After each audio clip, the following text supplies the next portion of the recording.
നമസ്കാരം. എൻ്റെ കഴിഞ്ഞ ഒരു വീഡിയോ ഉണ്ടായിരുന്നു.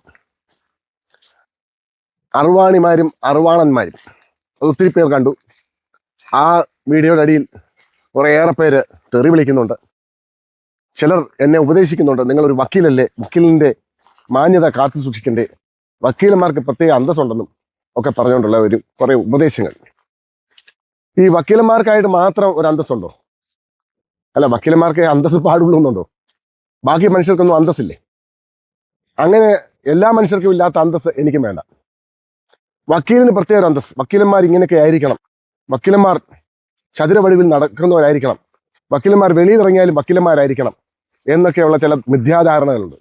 അങ്ങനെയല്ല, വക്കീലന്മാർ കോടതിയിൽ മാത്രമാണ് വക്കീലന്മാർ. കോടതിയിൽ മാത്രമായിരിക്കണം വക്കീലന്മാർ.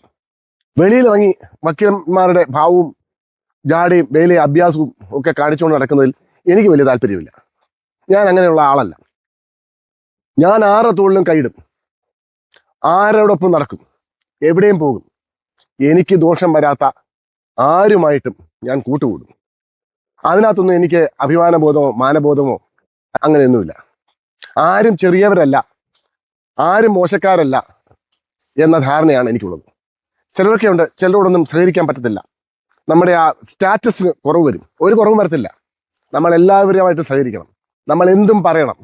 മനസ്സിൽ തോന്നുന്ന കാര്യങ്ങൾ മറ്റുള്ളവരെ പറഞ്ഞ് മനസ്സിലാക്കണം. ചില കാര്യങ്ങൾ കുറച്ച് തീവ്രമായി പറയേണ്ടതായി വരും. അത് തീവ്രമായി പറയേണ്ടത് തീവ്രമായി തന്നെ പറയണം. ഉദാഹരണത്തിന് ആ ഒരു വീഡിയോ, അറുവാണന്മാരും അറുവാണിമാരും എന്നൊക്കെ ഇട്ട വീഡിയോ, അതിനകത്ത് ആ സാഹചര്യത്തിനനുസരിച്ച് അങ്ങനെ തന്നെ പറഞ്ഞെങ്കിലേ പറ്റൂ. വെറും ചുമ്മാതെ അയ്യോ അങ്ങനെ പൂഴ്ത്തി പറയുന്നുണ്ട്. ചിലരൊക്കെ അങ്ങനെയുള്ള പുരുഷന്മാരും സ്ത്രീകളുമുണ്ട്. അവരൊക്കെ അവരുടെ മനസ്സിലെ കുറ്റബോധം മാറ്റാൻ വേണ്ടിയാണ് അങ്ങനെ ചെയ്യുന്നത്. ഇങ്ങനെ പറഞ്ഞാൽ ആരും കറിയാക്കത്തില്ല. ചില കാര്യങ്ങൾ മനുഷ്യന്റെ മനസ്സിലേക്ക് ഇടിച്ചു കയറ്റുവാൻ അതിന് തക്കതായ രീതിയിൽ നമ്മൾ പ്രയോഗിച്ചെങ്കിലേ മറ്റുള്ളവരുടെ മനസ്സിലേക്ക് ഇടിച്ചു കയറും.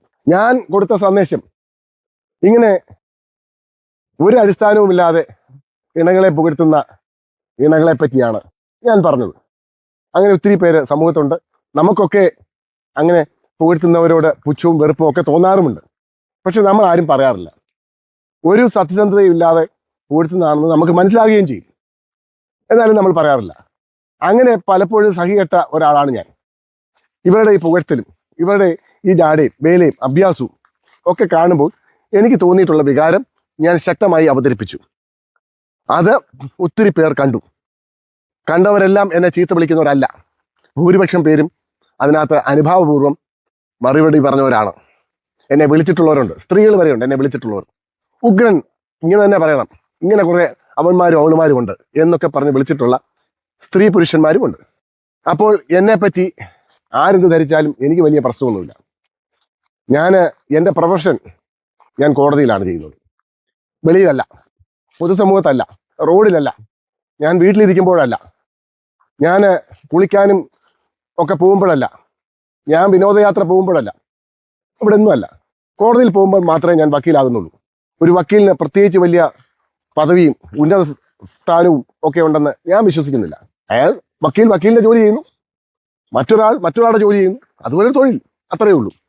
അല്ലാതെ വക്കീലന്മാരിങ്ങനെ വലിയ കിരീടം വെക്കാത്ത രാജാക്കന്മാര്, അവർ ഇങ്ങനെ ഞെളിഞ്ഞു നടക്കണം, വെള്ള ഡ്രസ്സ് ഇട്ടിങ്ങനെ നടക്കണം, കാറിൽ കയറി പുറയിലത്തെ സീറ്റിലിരിക്കണം.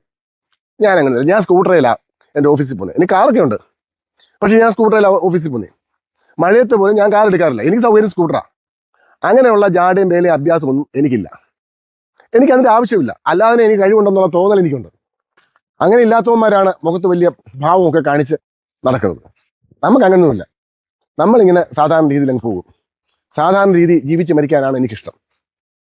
അതുകൊണ്ട് എന്നെ വിമർശിക്കുന്നവരോ എന്നെ ഉപദേശിക്കുന്നവരോ ഒക്കെ ഉണ്ടെങ്കിൽ അവരോടുള്ള മറുപടി ഞാൻ ഇങ്ങനെയൊക്കെ പറയും, ഇനിയും പറയും.